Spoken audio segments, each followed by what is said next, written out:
विद्यार्थी मित्रांनो, 12वी तत्वज्ञान विषयाच्या ई तासिकेमध्ये आपले सर्वांचे हार्दिक स्वागत आहे। विद्यार्थी मित्रांनो, आपण मागील तासिकेमध्ये भारतीय तत्वज्ञानातील चार्वाक दर्शनाचे मी संबंधी असणारे मत, स्वसंबंधी असणारे मत अभ्यासलेले आहे। त्यात आपण पाहिलेलं आहे की चार्वाक दर्शनानुसार चैतन्य विशिष्ट देह हाच आत्मा असतो। चैतन्य विशिष्ट देह म्हणजेच मी, चैतन्य विशिष्ट देह म्हणजेच स्व, असं चार्वाकांनी मत मांडलेलं आहे। वेगवेगळे भौतिक पदार्थ विशिष्ट प्रमाणामध्ये एकत्र येण्यातून चैतन्याची निर्मिती होते, असे चार्वाक दर्शनाचे मत आपण अभ्यासलेले आहे।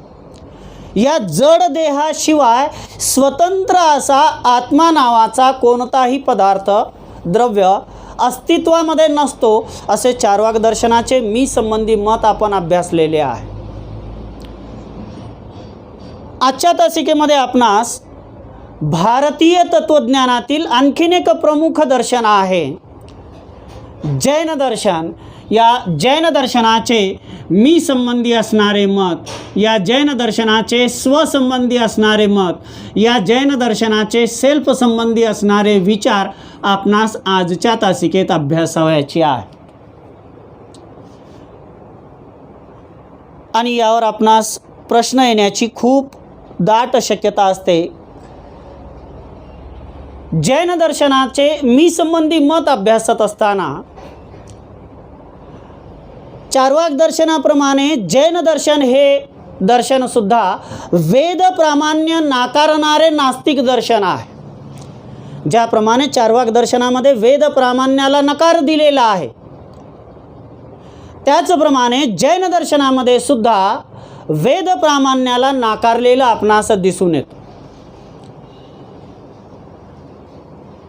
म्हणजेच चार्वाक दर्शनाप्रमाणे जैन दर्शन हे सुद्धा वेद प्रामाण्य नाकारणारे नास्तिक दर्शन आहे।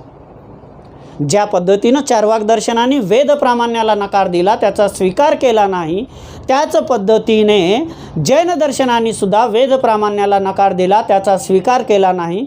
आणि ही दोन्हीही दर्शने कशी आहेत? नास्तिक दर्शने आहेत।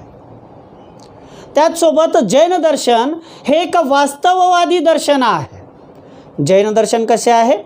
जैन दर्शन हे एक वास्तववादी दर्शन असून जैन दर्शनानुसार प्रत्येक सजीव हा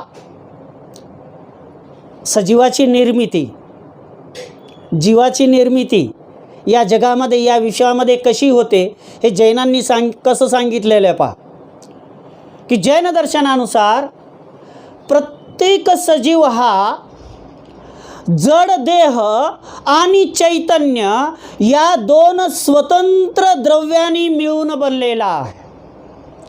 जैन दर्शनानुसार या विश्वात अस्तित्वात असणाऱ्या, या जगामध्ये अस्तित्वात असणाऱ्या प्रत्येक सजीवाची निर्मिती ही दोन स्वतंत्र असलेल्या तत्वांपासून, द्रव्यांपासून झालेली आहे। आणि ती स्वतंत्र असणारी द्रव्ये कोणती आहेत? एक जड देह आणि दुसरं चैतन्य। या दोन स्वतंत्र असलेल्या द्रव्यांपासून हे दोन स्वतंत्र द्रव्य एकत्र येऊन या विश्वातील, या जगातील प्रत्येक सजीवाची निर्मिती झालेली आहे। या जगामध्ये जे प्राणीमात्र आहेत,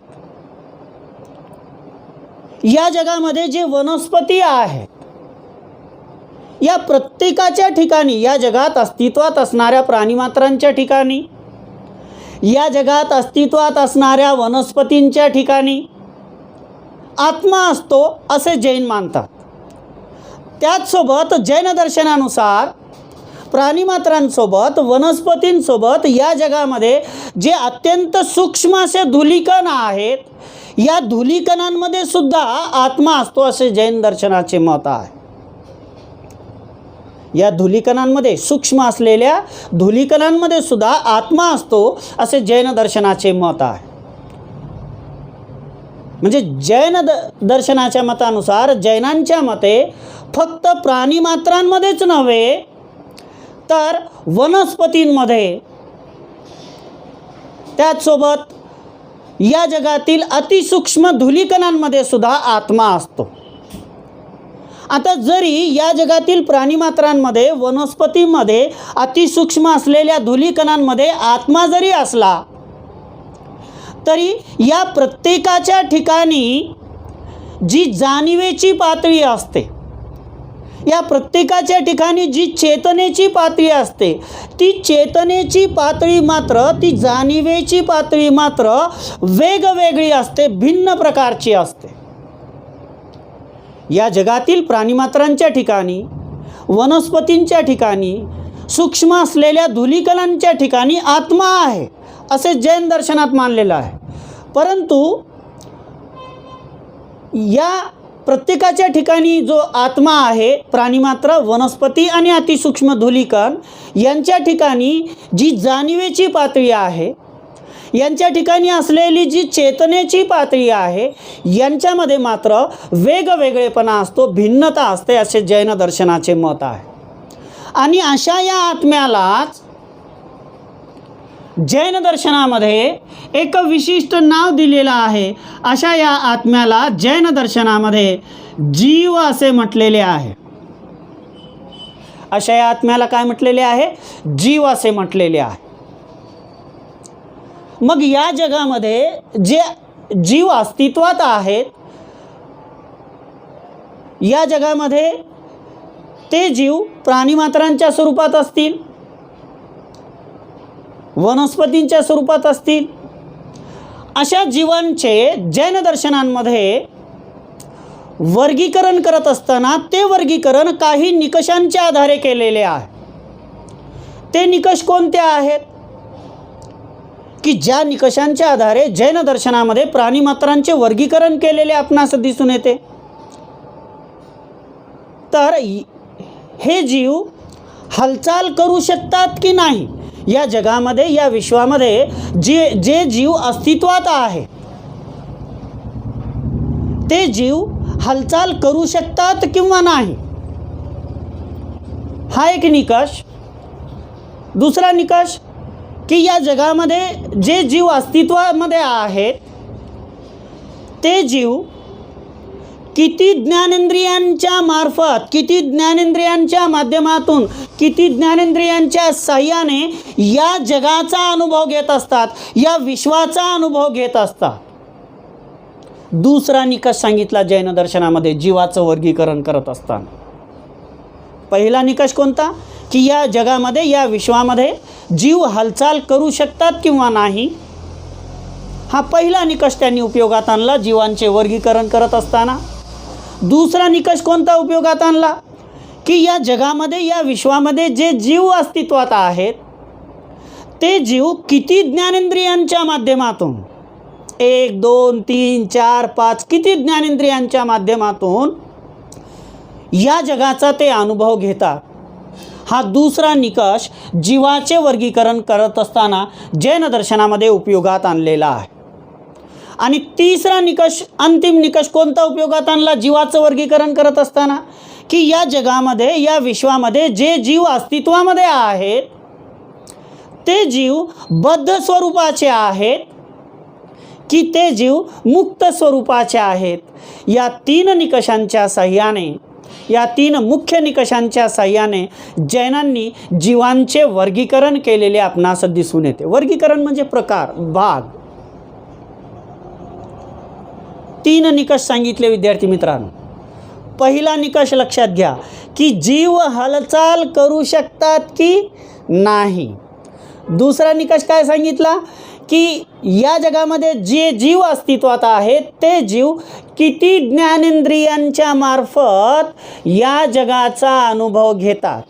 आणि तिसरा निकष, या जगामध्ये, या विश्वामध्ये जे जीव अस्तित्वामध्ये आहेत ते जीव मुक्त स्वरूपाचे आहेत की ते जीव बद्ध स्वरूपाचे आहेत. या 3 निकषांच्या आधारे जैन दर्शनांमध्ये जीवांचं वर्गीकरण केलेलं आपणास दिसून येतं. आता जीवांचं हे वर्गीकरण करत असताना सुरुवातीला त्यांनी प्रामुख्याने या जीवांचं वर्गीकरण 2 भागांमध्ये केलेलं आहे. पहिला आहे संसारी जीव.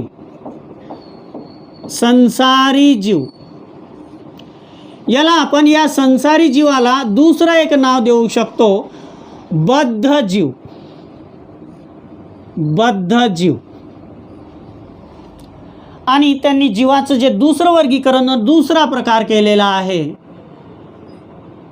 हे 2 प्रकार केलेले. एक आहे संसारी जीव ज्याला आपण बद्ध जीव म्हणतो, आणि दुसरा आहे मुक्त जीव. दुसरा आहे मुक्त जीव. हा जीवाचे वर्गीकरण प्रामुख्याने सुरुवातीला त्यांनी 2 प्रकारात केलेले आहे. आता यांचे परत काही उपप्रकार आहेत का? यांचं परत पुढं वर्गीकरण केलेलं आहे का? आणि या दुसऱ्या प्रकाराचंही वर्गीकरण परत उपप्रकारामध्ये केलेलं आहे का? बिलकुल केलेलं आहे विद्यार्थी मित्रांनो.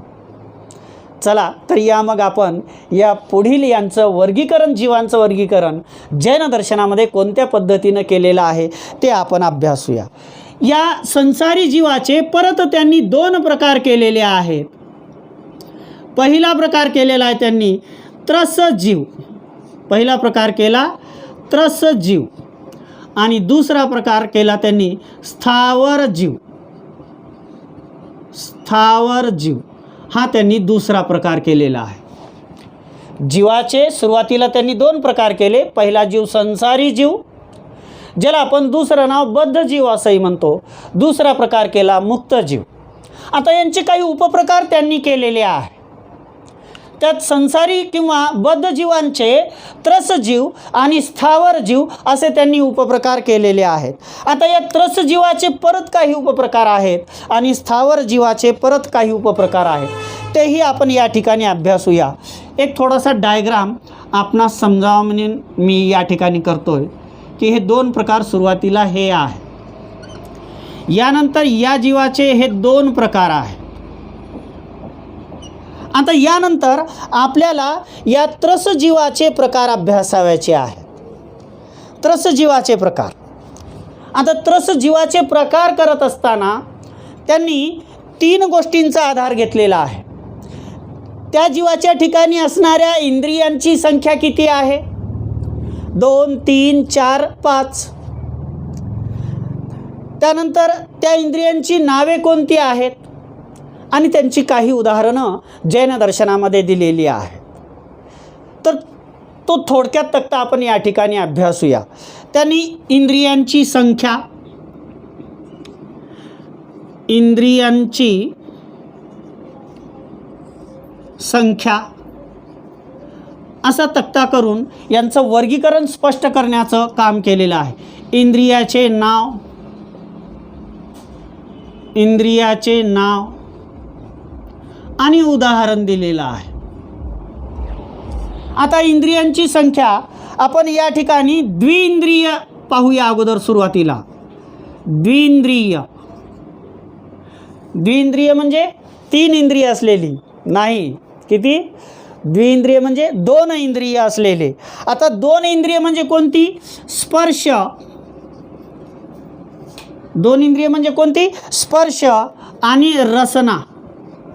स्पर्श आणि रसना. आता रसना म्हणजे आपण जे उन्हाळ्यामध्ये ऊन लागल्यानंतर थोडासा थंडावा घेण्यासाठी जे पितो तो रसना नाही. रसना म्हणजे चव. स्पर्श आणि रसना ही इंद्रियाची नावं, द्विइंद्रिय असणारी. मग ती या जगामध्ये कोणकोणती आहेत? प्राणी, सजीव कोणकोणती आहेत त्याचं उदाहरण त्यांनी दिलेलं आहे गांडूळ. अशा प्रकारची जी 2 इंद्रिय असणारी प्राणी, सजीव या विश्वामध्ये, या जगामध्ये अस्तित्वात आहे. असं जीवांचं उपप्रकारामध्ये वर्गीकरण केलेलं दिसून येतं. दुसरं आहे त्रिइंद्रिय. त्रिइंद्रिय. त्रिइंद्रिय म्हणजे विद्यार्थी मित्रांनो 3 इंद्रिय असलेली. कोणकोणती? स्पर्श, रसना. स्पर्श, रसना ही इथं आली. रसना म्हणजे चव, मी तुम्हाला सांगितलेलं आहे. आणि तिसरा आहे घ्राण. तिसरा काय आहे? घ्राण आहे. आता घ्राण म्हणजे काय? घ्राण या शब्दाचा अर्थ होतो गंध, नाक. याच्या सहाय्याने आपण गंध, वास घेतो. घ्राण म्हणजे गंध. आता किती इंद्रिय आली? 1 2 आणि 3 ही त्रिइंद्रिय असणारी कोणकोणती आहेत ती? जीव, मुंगी, ढेकून ही 3 इंद्रिय असणारी सजीव आहेत जी या विश्वामध्ये अस्तित्वात आहेत. असं जीवांचं वर्गीकरण जैन दर्शनात केलेलं आपणास दिसून येतं. त्यानंतर चतुरिंद्रिय जीव. आता चतुरिंद्रिय म्हणजे इंद्रिय किती येतील या ठिकाणी? 4 येतील. हे 3 परत इथं येतील. स्पर्श, रसना, घ्राण म्हणजे गंध, हे 3 झाले. आता चौथा इंद्रिय या ठिकाणी वेगळा येईल, ते येईल चक्षु. चक्षु म्हणजे काय विद्यार्थी मित्रांनो? चक्षु कशाला म्हणणार आपण? डोळे. चक्षु म्हणजे डोळे आपले. आता 4 इंद्रिय असणारी, चतुरिंद्रिय असणारी वेगवेगळी कोणकोणती आहेत? ते आहेत डास, मधमाशी, अशा प्रकारची सजीव ज्यांच्या ठिकाणी हे 4 प्रकारचे चतुरिंद्रिय, 4 प्रकारचे इंद्रिय आपणास असलेले दिसून येतात. आणि शेवटचा प्रकार आहे पंचेंद्रिय.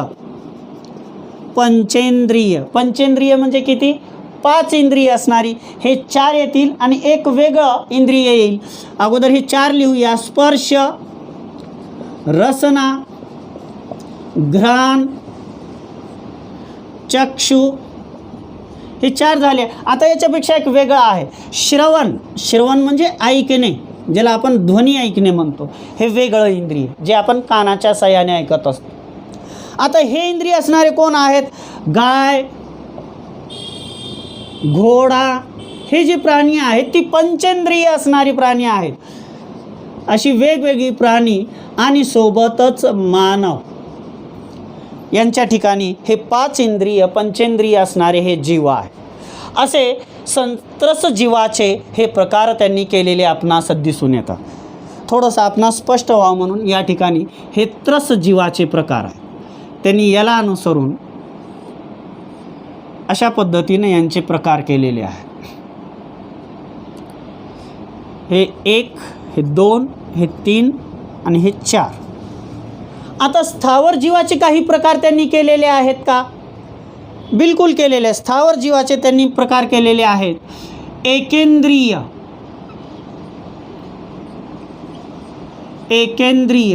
कारण या ठिकाणी द्विइंद्रियापासून सुरुवात झालेली आहे आणि ज्यांचा समावेश अंतर्भूत त्यांनी जैन दर्शनामध्ये त्रस जीवात केलेला आहे.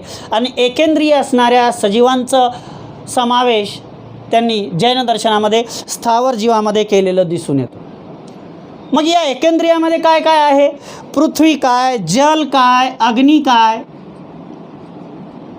पृथ्वी काय, जल काय, अग्नी काय, असे वेगवेगळे प्रकार या स्थावर जीवामध्ये त्यांनी केलेले आपणास दिसून येतात. वायू काय, हे एकेंद्रिय असणारे आहेत. कसे आहेत विद्यार्थी मित्रांनो? हे एकेंद्रिय असणारे आहेत. आणि वनस्पती काय. आता हे झाले संसारी जीवाचे हे पूर्ण प्रकार. आता एक राहिलेला आहे मुक्त जीव. मुक्त जीवाचे त्यांनी काही प्रकार केलेले आहेत का? हो, केलेले आहेत. 2च प्रकार केलेले आहेत त्यांचे. त्यांनी एक पहिला प्रकार केलेला आहे सिद्ध जीव असा एक प्रकार त्यांनी केलेला आहे. आणि दुसरा प्रकार केलेला आहे त्यांनी तीर्थंकार किंवा याला अहर्त असंही म्हणता येईल. किंवा याला काय म्हणता येईल? अहर्त असंही म्हणता येईल. तर अशा प्रकारे जीवांचं वर्गीकरण 3 निकषांच्या आधारावर आपल्याला जैन दर्शनामध्ये केलेलं दिसून येतं.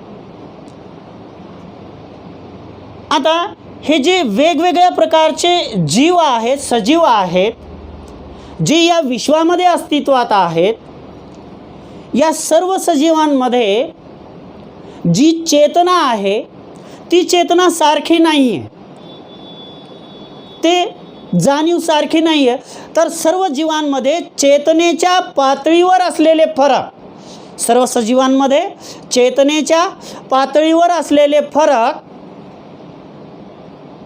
जर लक्षात घेतले तर एक गोष्ट आपल्या लक्षात आहे की या विश्वातील प्रत्येक जीवाच्या ठिकाणी असलेले जाणीव ही भिन्न भिन्न प्रकारची वेगवेगळी प्रकारची आहे.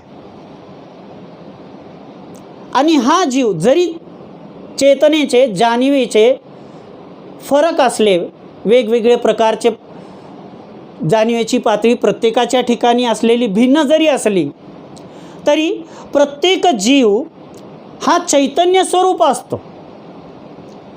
या जगामध्ये, या विश्वामध्ये जे जे जीव अस्तित्वात आहेत त्यांच्या ठिकाणी असलेल्या चैतन्याची पातळी, त्यांच्या ठिकाणी असलेल्या जाणीवेची पातळी ही जरी वेगवेगळी असली, भिन्न भिन्न प्रकारची असली तरी प्रत्येक जीव हा चैतन्य स्वरूप असतो. आणि हा जीवच ज्ञाता आहे, हा जीवच कर्ता आहे, हा जीवच भोक्ता आहे. म्हणजे जैन दर्शनानुसार चैतन्याचे जाणीवेची पातळी जरी या जगातील जीवांमध्ये असलेली भिन्न भिन्न असली, वेगवेगळी असली तरी हा जीव ज्ञाता आहे, हा जीव भोक्ता आहे, हा जीव कर्ता आहे. आणि सर्व जीवांमध्ये, या विश्वात अस्तित्वात असणाऱ्या, या जगात अस्तित्वात असणाऱ्या सर्व जीवांमध्ये अमर्याद ज्ञान, अंतरदृष्टी, अमर्याद ज्ञान, अंतरदृष्टी, अमर्याद ज्ञान, ज्या ज्ञानाला कोणतीही मर्यादा नाही, अंतरदृष्टी, स्वतःमध्ये असलेली शक्ती आणि सुख व आनंद मिळवण्याची क्षमता असते. हा जो जीव या विश्वामध्ये अस्तित्वात आहे, या जीवाच्या ठिकाणी अमर्याद ज्ञान मिळवण्याची क्षमता असते. या जीवाच्या ठिकाणी सुख आणि आनंद मिळवण्याची क्षमता असते, असे जैन दर्शनाचे मत आहे. परंतु अमर्याद ज्ञान, अमर्याद सुख आणि आनंद मिळवण्यामध्ये जे अडथळे निर्माण होतात, यामध्ये येणारे अडथळे दूर करण्याची गरज असते. यामध्ये येणारे, कशामध्ये येणारे? अमर्याद शक्ती, ज्ञान, सुख, आनंद मिळवण्यामध्ये, याची क्षमता प्राप्त करून घेण्यामध्ये जे अडथळे निर्माण होतात ते अडथळे दूर करण्याची गरज असते, असे जैन दर्शनाचे मत आहे. म्हणजे जैनांनी जीवांचे वर्गीकरण करत असताना कोणत्या पद्धतीने केलेले आहे हे लक्षात घ्या विद्यार्थी मित्रांनो. हा तक्ता राहू देऊया, म्हणजे आपणास थोडंसं अजून लक्षात येईल की यामध्ये अनंत ज्ञान, अनंत शक्ती, अनंत सुख, अनंत आनंद हे मिळवण्याची क्षमता प्रत्येक जीवाच्या ठिकाणी असते. परंतु ही क्षमता प्राप्त करत असताना, मिळवत असताना जे अडथळे येतात, ज्या अडचणी निर्माण होतात, ज्या समस्या निर्माण होतात, ती दूर करण्याची गरज असते. कारण जीव ज्या देहाशी, जड देहाशी जोडलेला असतो, या विश्वातील प्रत्येक जीव हा कशाशी जोडलेला आहे? जड देहाशी जोडलेला आहे. आणि या जड देहामुळे अडथळे निर्माण होत असतात. कशासाठी अडथळे निर्माण होत असतात? अनंत शक्ती, अनंत ज्ञान, अनंत सुख हे गोष्ट, या क्षमता प्राप्त करून घेण्यासाठी अडथळे निर्माण होतात. कशामुळे? जड देहामुळे. कारण प्रत्येक जीव, या विश्वामध्ये अस्तित्वात असणारा प्रत्येक जीव हा जड देहाशी जोडलेला आहे आणि त्यामुळे अडथळे उत्पन्न होत असतात, अडथळे निर्माण होत असतात. जैन दर्शनानुसार देह हा पुद्गलांचा बनलेला असतो. जैन दर्शनानुसार देह हा कशाचा बनलेला असतो विद्यार्थी मित्रांनो? पुद्गलांचा. आता पुद्गल म्हणजे काय? बरोबर आहे, कारण नवीन शब्द आहे, याचा अर्थ आपणास माहीत असणे आवश्यक आहे की पुद्गल कशाला म्हणणार. कारण जैन दर्शनानुसार काय म्हटलेलं त्यांनी की देह हा पुद्गलांचा बनलेला असतो. याचा अर्थ देह हा भौतिक कणांचा, जडांच्या अतिसूक्ष्म कणांचा बनलेला असतो. जड देह हा कशापासून बनलेला असतो? जड देहाची निर्मिती कशापासून झालेली असते? तर जड देहाची निर्मिती ही पुद्गलांपासून झालेली असते, म्हणजेच भौतिक कणांपासून झालेली असते, म्हणजेच जडाच्या अतिसूक्ष्म कणांपासून जड देहाची निर्मिती झालेली असते. आता पुद्गल याचा काय अर्थ होतो? तर पुद्गल याचा अर्थ ज्याचे संघटन किंवा विघटन, संघटन होणे म्हणजे एकत्र येणे आणि विघटन होणे म्हणजे वेगवेगळे होणे. पुद्गल याचा अर्थ ज्यांचे संघटन किंवा विघटन होऊ शकते, म्हणजे जे जड, जे पुद्गल, जे सूक्ष्मकण, जे भौतिक कण एकत्रही येऊ शकतात आणि जसे ते एकत्र येतात त्या पद्धतीने ते वेगवेगळे सुद्धा होऊ शकतात. त्या पद्धतीने ते म्हणजे भौतिक कण, जड कण, सूक्ष्म कण, पुद्गल एकत्र येणे त्याला आपण काय म्हणणार? संघटन. आणि हे भौतिक कण एकत्र आलेले वेगवेगळे होतील तेव्हा त्याला आपण काय म्हणणार? विघटन. त्याला आपण काय म्हणणार? विघटन. म्हणजे पुद्गल याचा अर्थ काय होतो की ज्यांचे संघटनही होते आणि ज्यांचे विघटनही होत असते, म्हणजे जे एकत्रही येत असतात आणि ते काय होत असतात? वेगवेगळेही होत असतात. असे कण किंवा अणू म्हणजेच पुद्गल, असा पुद्गलाचा अर्थ जैन दर्शनामध्ये केलेला आपणास दिसून येतो. आता जीवाच्या किंवा आत्म्याच्या पूर्वकर्मामुळे, जीवाच्या किंवा आत्म्याच्या पूर्वकर्मामुळे त्यांच्यामध्ये ज्या वासना, त्यांच्यामध्ये ज्या इच्छा असतात, जीवाच्या ठिकाणी त्याच्या पूर्वकर्मामुळे, त्याच्या अगोदर असलेल्या कर्मामुळे त्या जीवाच्या ठिकाणी ज्या वासना असतात, ज्या इच्छा असतात, त्यांना अनुसरून विशिष्ट प्रकारचे कण, त्यांना अनुसरून त्याच्या पूर्वकर्मांना अनुसरून, त्याच्या पूर्वकर्मांना अनुसरून विशिष्ट प्रकारचे कण त्या जीवाकडे आकृष्ट होतात, म्हणजे आकर्षित होतात. आणि ते आकर्षित झालेले अणू, ते आकर्षित झालेले भौतिक कण विशिष्ट आकार धारण करत असतात. हे भौतिक कण एकत्र येऊन जड देहाची निर्मिती होते. पण हे कण आकर्षित कशामुळे होतात? त्यांचं संघटन कशामुळे होतं? आणि संघटन झाल्यामुळे जड देहाची निर्मिती होते. तर यांचं संघटन जीवाच्या पूर्वकर्मामुळे होत असते. जीवाच्या ठिकाणी असलेल्या वासना, इच्छा यांच्यामुळे हे विशिष्ट प्रकारचे अणू या जीवाकडे आकृष्ट होतात, आकर्षित होतात आणि आकर्षित झाल्यानंतर, त्यांचं संघटन झाल्यानंतर ते भौतिक कण विशिष्ट प्रकारचा आकार धारण करत असतात. आणि देहाच्या या प्रत्येक कणामध्ये चैतन्याचे अस्तित्व असते. देहाच्या प्रत्येक कणामध्ये कशाचे अस्तित्व असते? चैतन्याचे, जाणीवेचे अस्तित्व असते, असे जैन दर्शनाचे मत आहे. जीवाची इंद्रिय शरीरे, जीवाचे शरीर, जीवाचे इंद्रिय, जीवाच्या ठिकाणी जे शरीर आहे, जीवाचं शरीर, जीवाचे शरीर, जीवाचे इंद्रिय, जीवाचे मन, हे सर्व कोण? शरीर, इंद्रिय आणि मन हे सर्व आत्म्याच्या परिपूर्णतेच्या मार्गातले अडथळे असतात. आत्म्याला परिपूर्णता प्राप्त करून घेण्यासाठी हे तीन घटक अडथळा निर्माण करतात, असे जैन दर्शनाचं मत आहे. की जीवाचे शरीर असेल, जीवाची इंद्रिय असतील किंवा जीवाचं मन असेल, हे घटक हे सर्व आत्म्याच्या परिपूर्णता प्राप्त करून घेण्याच्या मार्गातले, आत्म्याच्या परिपूर्णता प्राप्त करून घेण्याच्या मार्गातले अडथळे असतात, अडचणी असतात. आणि ही परिपूर्णता प्राप्त करेपर्यंत जीव हा जड देहाशी बांधलेला असतो. ही परिपूर्णता प्राप्त करून घेईपर्यंत जीव हा कशाशी बांधलेला असतो? जड देहाशी, त्याच्या जड देहाशी तो बांधलेला असतो. एका देहाच्या मरणानंतर तो दुसरा देह धारण करत असतो, म्हणजे पुनर्जन्म घेत असतो. एक देह याचा मृत्यू झाला, तो नष्ट झाला, त्यानंतर तो जीव दुसरा देह धारण करत असतो, म्हणजे पुनर्जन्म घेत असतो. म्हणजे एका देहाच्या मरणानंतर तो दुसरा देह धारण करत राहतो.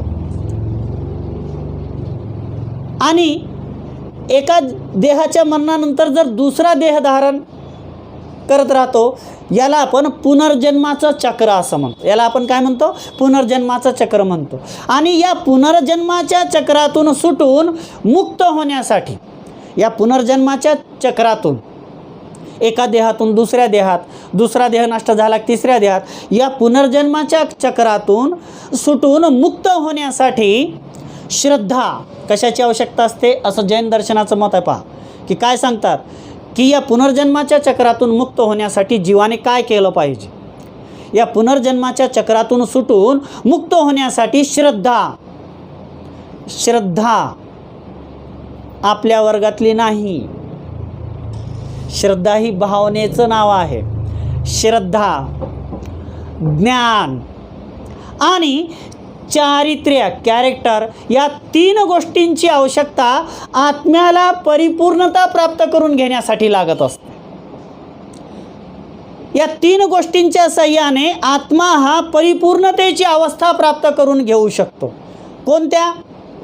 श्रद्धा, ज्ञान आणि चारित्र्य, या 3 गोष्टींच्या साहाय्याने आत्मा परिपूर्णतेची अवस्था प्राप्त करून घेऊ शकतो. म्हणजे आत्म्याला पुनर्जन्माच्या चक्रातून सुटून परिपूर्णता प्राप्त करून घेण्यासाठी श्रद्धा, ज्ञान आणि चारित्र्य या 3 गोष्टींची आवश्यकता असते, असे शेख सरांचे मत आहे. नाही, असे कोणाचे मत आहे विद्यार्थी मित्रांनो? जैन दर्शनाचे मत आहे. मी कोण? हू ॲम आय? मी कोण या प्रश्नाचे जैनांचे उत्तर, जो मुक्त होऊन, लक्षपूर्वक ऐका विद्यार्थी मित्रांनो, मी कोण, हू ॲम आय या प्रश्नांचे जैनाचे उत्तर, जो मुक्त होऊन जन्म मरणाच्या फेऱ्यातून, जो मुक्त होऊन अनंत ज्ञान, अनंत दर्शन, अनंत शक्ती, म्हणजे याला आपण अनंत वीर्य असंही म्हणू शकतो, जो मुक्त होऊन अनंत ज्ञान, अनंत दर्शन, अनंत शक्ती आणि अनंत सुख मिळवू शकतो, तो म्हणजे जीव. अशी मीची व्याख्या, मी कोण याची व्याख्या, याचं विश्लेषण जैन दर्शनामध्ये केलेलं आपणास दिसून येतं. अशा पद्धतीने हे जैनांचे स्वसंबंधी मी संबंधीचे मत आपण अभ्यासलेले आहे. आजच्या तासिकेशी संबंधित विद्यार्थी मित्रांनो आपली काही अडचण असेल तर आपण मनमोकळेपणाने आपल्या अडचणी, समस्या माझ्या यूट्यूब चॅनलच्या चॅटबॉक्समध्ये मला पाठवावे. आपल्या अडचणींचं समाधान नक्कीच करण्याचा प्रयत्न केला जाईल. आणि जर आपणास हा विषय आवडला तर आपल्याच एका शिक्षकाच्या यूट्यूब चॅनलला आपण सबस्क्राईब आणि लाईकही करावे. आजच्या तासासाठी माझ्या सर्व विद्यार्थी मित्रांचे मनापासून खूप खूप आभार. धन्यवाद.